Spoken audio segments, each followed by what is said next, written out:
Seth floated there for what could have been seconds or centuries, the resonance still trembling in the water around him.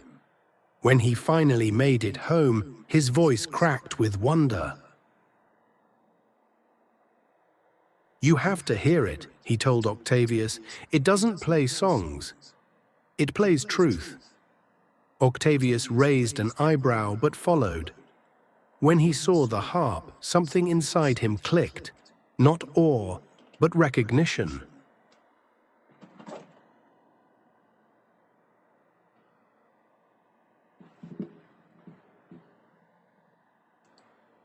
"I've seen diagrams like this," he murmured. "I've seen diagrams like this," he murmured. "Scrolls from the deep archives. They called it the choral harp of Aeolia. Some said it was used to still the great quakes.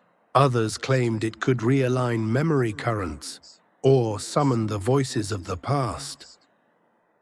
Seth was already strumming melodies over sunken lanterns and dancing with shrimp. So, prophecy confirmed. We're meant to build something extraordinary.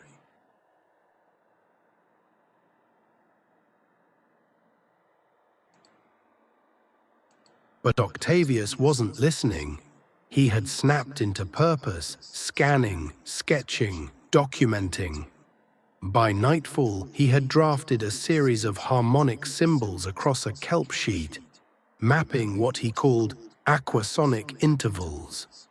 By moonlight, he whispered theories of resonant stabilization, water-sound harmonics, and how these waves might stimulate structural integrity across coral networks. "You're doing that look again," Seth said, hovering upside down. "What look?" "The one where you stop blinking and start muttering in frequency scales." "I think," Octavius whispered, more to himself than his brother, "this harp didn't just survive the wreck. It was carried here, protected, like a beacon."